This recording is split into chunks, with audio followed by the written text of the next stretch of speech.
avoir un bon crédit en cas de pépin. Mais avoir une Stéphanie Blais qui te conseille, ça peut pas nuire.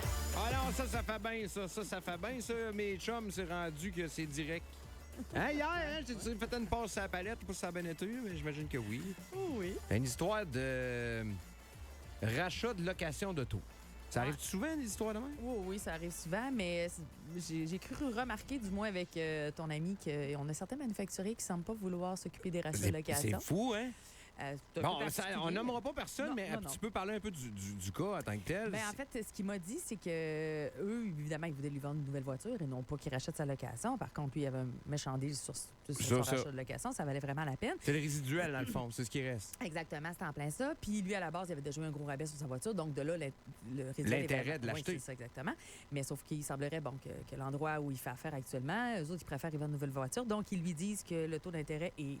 Il n'y a pas de problématique de crédit, ton ami. Non. On est en crédit régulier totalement, là, mais avec un taux vraiment très élevé. Fait que, j'imagine que c'est pour dissuader les gens de racheter leur location puis de racheter les... Mais ça arrive souvent? C'est le genre de demande que tu as souvent? Ça? On en a souvent, d'ailleurs. Oui, effectivement. Mais beaucoup plus souvent en crédit spécialisé, par exemple. C'est-tu plus dans la voiture haut de gamme, genre, qui s'arrange pour que tu ou ben donc c'est... Non, puis tu sais, c'est particulier aussi dans les rachats de location parce qu'il y a des manufacturiers qui ont mis des règles en cours de route durant la pandémie. Exemple, tu peux pas racheter ta location avant 6 mois. Si, mettons, il te reste 7 mois de location, ben il te reste 1 mois pour acheter ta location. Si on est à moins de 6 mois de la date de fin, tu peux plus racheter ta location. Ça n'existait pas, ça, avant, là. OK. Vraiment, faut que tu le saches. Oui, c'est ça. Comme moi, je t'entends tout le temps. Hier, on a 30 jours payé un ticket. Oui.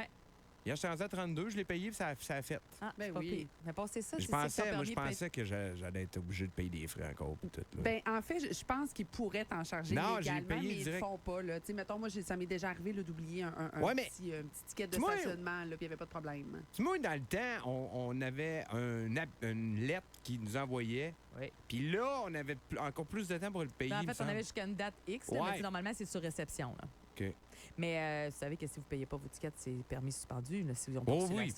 Puis ils ne t'aviseront pas que ton permis est suspendu. Là. Ils vont le suspendre tout court. Exactement. Nous, on en a un puis un autre, là, que les permis sont pas comme... sont valides. Ça arrive-tu des fois que la personne vient chercher son char au groupe Saillant puis que là, tu te rends compte, hey, monsieur, votre permis... oui. Quand on essaie de plaquer, ça ne fonctionne pas. Puis là, avec la SAC, c'est un peu particulier avec notre nouveau système de la SAC, mais tu sais, ça nous dit... mieux? T'as-tu une autre question? Mais c'est ça, fait que on doit les faire appeler à la SAC, puis là, c'est là qu'on se rend compte qu'ils ont des créances, puis c'est pour ça que le permis n'est pas nécessairement suspendu. Il n'y a pas nécessairement une interdiction de transiger dans chaque dossier, sauf que ça dit qu'il faut qu'ils contactent la SAC. Oui, mais vous ne pouvez pas laisser partir le gars qui a le char? On peut, tout dépendant des situations, on peut mettre un attaque, un transit le temps qu'il règle sa situation. Mais tu sais, c'est une interdiction de transiger. Vous devez demander le permis? Oui, toujours, mais c'est parce qu'avant, on ne sait pas avant qu'on fasse les plaques dans le système. Oui, je comprends. C'est ce qui fait la différence. Comprends. On parle de quoi aujourd'hui, Steph? En fait, tu sais, on a souvent parlé du processus d'achat qui n'est pas le même quand on est en crédit régulier versus qu'on sait qu'on a des problématiques au niveau du crédit. Donc là, on va parler des pires erreurs à faire quand on se magasine une auto, mais qu'on sait qu'on a des problématiques au niveau du crédit. Parfait. Alors, la première des choses, c'est de choisir un auto. Oui! Hein? Erreur à moins qu'elle coûte pas cher. non, puis tu sais, des fois, le monde, ils voient des véhicules affichés, ils magasinent sur Internet, puis là, ils disent, bon, ben c'est lui que je veux, je m'en vais là. Ça veut pas dire qu'eux autres, ils ont c'est mon expression, mais on a les skills pour pouvoir travailler votre dossier de la bonne façon, tu sais. Fait que, tu sais, il faut vraiment faire le chemin inverse puis choisir l'endroit avec lequel on veut faire affaire parce qu'on sait qu'on a des problématiques, on sait qu'on a une situation particulière. Donc, d'emblée, il faut vraiment le faire dans le bon sens. Puis pas dire, ben moi, c'est cette voiture-là, je m'en vais chez un tel. Mais le gars, peut-être qu'ils n'ont aucun spécialiste en financement spécialisé. Peut-être qu'ils vont te sortir un taux que t'aurais, du double de ce que tu aurais pu avoir normalement. Fait que, c'est pour ça que ça vaut vraiment la peine de choisir l'endroit et non pas le véhicule en premier. Fait que dans le fond, c'est de trouver le montant qu'on est capable d'aller chercher, puis après, fouiller dans la course. C'est ça que je me tue à vous dire à toi midi. Exactement, c'est en plein ça. Aussi, aller dans un garage X, puis pas leur dire qu'on a des difficultés financières. De garder le petit suspense. Ah oui, ben oui, garder le suspense. Ça, en espérant, on se croise les doigts puis on se dit ils s'en rendront peut-être pas compte. Non, ça ne marche pas de même. C'est pas un monde de licorne. Non, c'est ça. C'est vraiment un côté pouliche à la pensée. Moi, je l'appelle comme ça. Malheureusement, ça fonctionne pas comme ça. C'est plus licorne que pouliche, là? Oui. C'est les deux. C'est cute, les deux. Moi, je trouve. Ah oui? Oui, les deux. Il me semble qu'une licorne, c'est plus magique. C'est vrai que c'est magique, une licorne. Elle est pouliche, c'était magique en temps dans notre temps, je te confirme.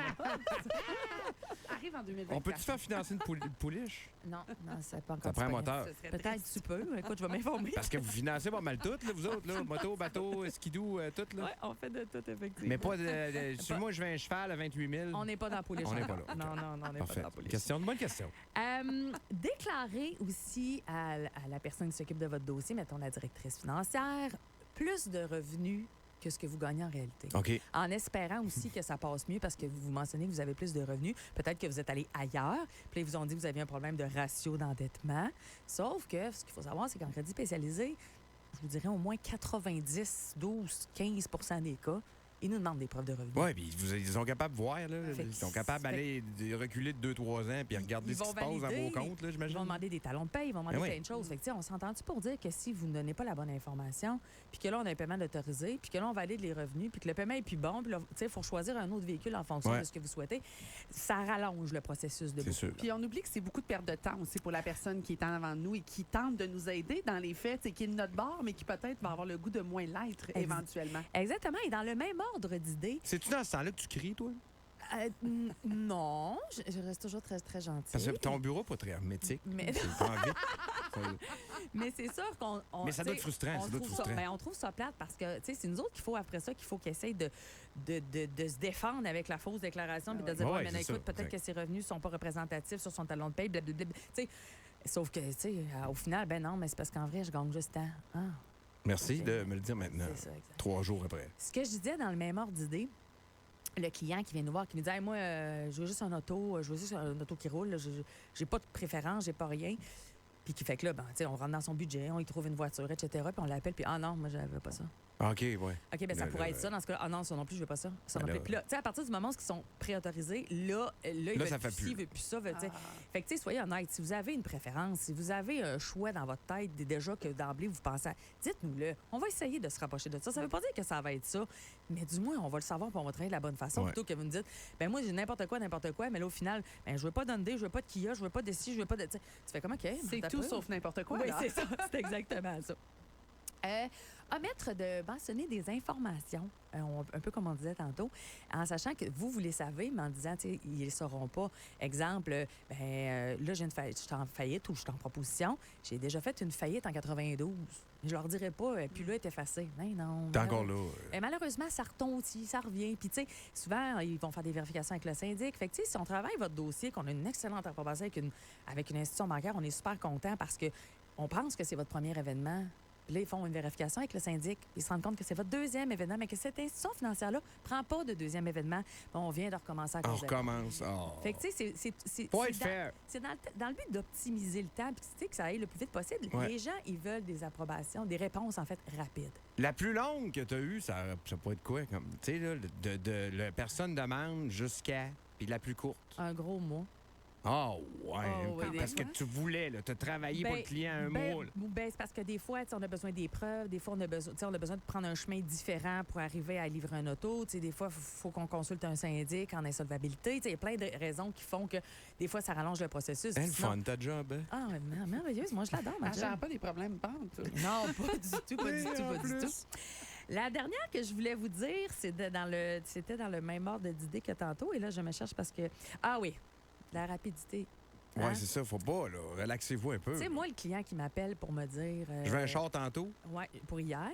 Puis là, écoute, moi, j'ai envoyé une demande là. Puis c'est le premier qui va me répondre. Le premier qui va te répondre, là, c'est sûr qu'il n'y aura pas la meilleure approbation. Parce que ton approbation en 30 minutes, là, que tu vois afficher, etc., là, bien, c'est sûr qu'il y en a un qui va peut-être popper, là. Mais tu sais, elle sera peut-être pas valide au final, ton approbation. Puis elle sera sûrement pas la meilleure. Oui, c'est ça. Non, c'est certain. Fait que, tu sais, ça, là, c'est un des fléaux qu'on a en ce moment. Les gens veulent que ça aille vite. On veut tout que ça aille vite.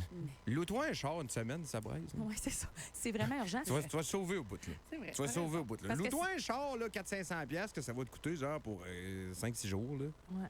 Peut-être plus cher que ça. Je sais pas comment c'est rendu. Mais non, malgré que des petits chars, il n'y a pas trop. C'est quand même pas donné, là. Mais je pense que ça vaut la peine. Mais ça va être moins pire que d'acheter un véhicule qui va être un trop haut taux d'intérêt ou qui ne te convient pas pantoute ou que le paiement est trop élevé ou whatever. Que tu vas payer encore dans 7 ans, mais que finalement... c'est ça. Pour me dire, hey, j'ai fait une erreur. C'est important. J'ai acheté ça. Tu sais, c'est des gros achats, là. Pas des coups de tête, là. Non, c'est pas une barre de chocolat au dépanneur. C'est ça. Non, effectivement.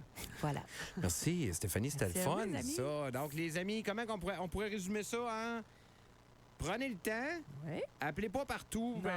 Appelez Groupe Saillant, appelez Stéphanie. Voilà, je vous le dis tout le temps. Premièrement, ça va finir là. Et soyez honnête. Soyez honnête. Transparent. La base est là. C'est important de faire ça. Groupe Saillant-Autocrédit.com, allez faire un tour là-dessus. On fait une pause déjà. Ça va être fait. Puis on va jaser avec nos amis de nouveau. Jean-Simon est là ce midi.